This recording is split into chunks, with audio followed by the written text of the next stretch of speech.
everyone, welcome back to my channel. My name is Katrina. If you're new, I would love it if you would subscribe and join our community here. So today I'm going to be talking about something that is very near and dear to my heart, and that is travel.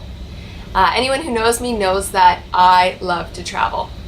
Now, I have traveled for, 12 plus years off and on, and today I want to share with you how I've been able to do that. I have been to over 40 countries, and I don't have a ton of money. I didn't come from money. I don't have an uncle who died and left me $1 million. These are just real practical ways that you can travel regardless of your stage of life. So I traveled when I was young and single and didn't have any commitments. I also traveled when I had a boyfriend and then a husband and now a son. I'm still traveling. I don't travel every day, but I'm still traveling. So I want to share with you how I do that. So let's talk first about when I was young and had no commitments, and it was super easy for me to travel. I was 18 years old. I wanted to see the world. I had some savings but didn't want to use it all on travel, and so I wanted to find other ways that I could travel without spending all of my money. So what I did was I researched to see if there was any sort of work or things I could do to make some money while I traveled. And I came across an au pair website. So if you're not familiar, au pair is like a nanny, but it's more of a culture exchange. And so I signed up on Au Pair World and Great Au Pair, and I found a family in Australia, and that's how I started traveling. And I went to a family in Melbourne, and I stayed there for 6 months. And while I was there, I lined up a family in Sydney and worked in Sydney for 4 months.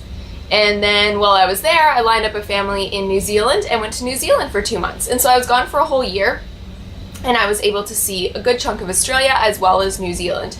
And because I was working, it helped to stop me from spending so much money, as well as help to offset the cost of my trip as a whole.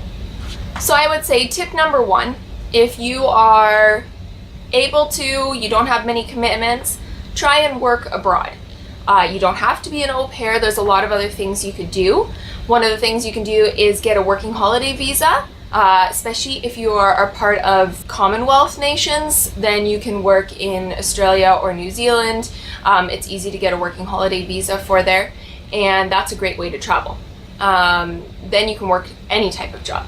The other things you could do would be, like I said, to sign up with an au pair or nanny type website. There's also farm stays where you can work in exchange for maybe bed and breakfast kind of thing. There is also teaching English, or if you have any sort of a degree or work experience, you could also try and do some sort of an exchange, or you can just get one of, a job that you would have back home but in another country. Now, tip number two, that would be volunteering. I know volunteering still can cost money, but it is a lot cheaper than going somewhere and seeing all of the expensive sites and staying in fancy hotels. A lot of times if you volunteer, you can stay either where you're volunteering or maybe with a local family. And that is a really great way to really get a feel for the culture, to get to know the people. I would say that when you volunteer, you see a whole other world that you don't see when you just travel and see the tourist sites. You can get to know the locals and really build sort of a relationship and have a connection with that country. Tip number three is think outside of the box. So if you are traveling here in North America, you might only stay at fancy 5-star hotels or whatever.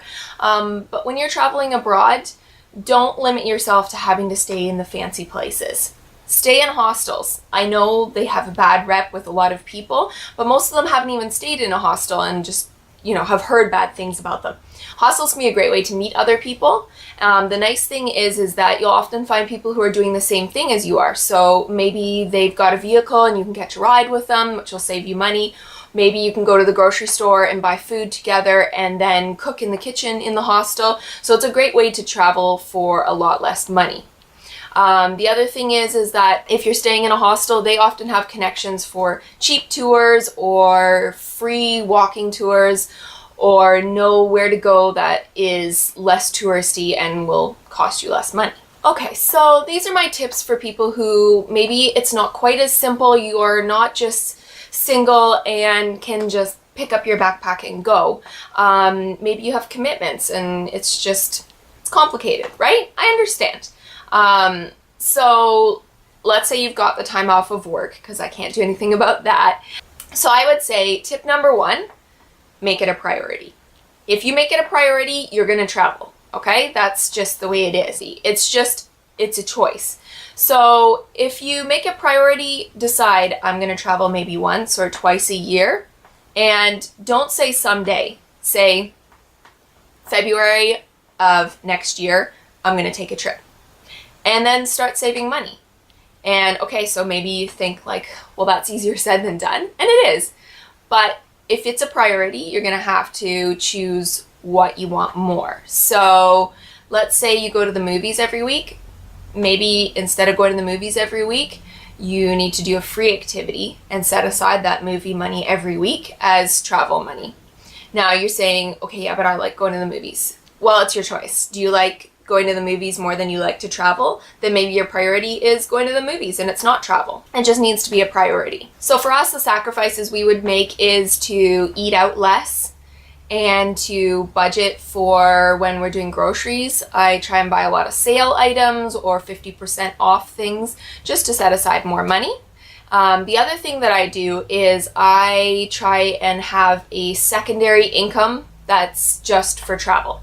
So for me, living on a farm, I have a lot of animals here, and I try to, after expenses, set aside the majority of the money that I make from animals sales or that kind of thing. So if I sell eggs, the eggs goes into what I call my travel account. If I sell baby bunnies, because I'm a rabbit breeder, then I set aside the majority of that money. If I'm making money off of it, I set it aside as money for travel, because that to me is what I want to do with that money. My next tip would be, don't plan too big of trips. So I think a lot of times we get caught up in, I want to go to Disney, I want to spend 10 days there, it's going to cost me $20,000 and I will never have that amount of money, so I'm just not going to travel. And you know what? Maybe that's the truth. But maybe what you need to do is you need to take 3 days and you need to go to Disney and you need to go for 1 day. Because maybe that's all you can afford. But you know what? It's so much better to have gone on a small trip than to not travel at all. Don't get caught up in the fact that you can't afford the luxury vacation you want when you could take a road trip and go somewhere still super awesome and have those memories. Once you do a trip, then I feel like that makes you put it as more of a priority. So you go on that trip and you come home and you think, okay, how else can I save money for the next trip? And then it becomes more of a way of life. And I think as you make it more of a way of life and it's a priority, you set aside more money for it and you do it more often. And maybe eventually you'll be able to take that big trip. And then you'll enjoy it because you've already had the practice and experience of going on small trips. And so you know how to pack and what to bring and how to enjoy your time when you go on a big trip. So the last thing I want to touch on is traveling with kids. I think a lot of people, they have a baby and they know how much work it is, and then they think, I'm not going to travel with this child until they are 10 or 12 years old because it's so much work. And you know what? Traveling with kids, it is work. But personally, I would rather travel with a baby than just not travel. So maybe you have the option of leaving, your little one with a grandparent and going away for a weekend. If you do, that's wonderful. For me, I guess I could leave my little one behind, but I like to bring him along because I like to have the family experience. So it's not necessarily always easy to travel with kids, but it's worth it. And I think that if you have kids and then you put your whole life on hold, then you're not really living, right? So to me, even when you have kids, travel, still do it. Is it easy? No. Is it worth it? Yes. So if you can handle your kids at home, you can handle them on a trip. If you take them to a restaurant to eat out when you are close to home, then you can do it when you're out. If you take them in the car and drive places, then you can do the same when you're on a trip. Don't let having kids stop you from traveling. You might have to modify what you do. You might not take your baby to a theme park. Maybe you do, but choose things that are good for families and that your kids will also enjoy, and that will help you to enjoy the trip as well. But don't set aside travel just because you are a parent.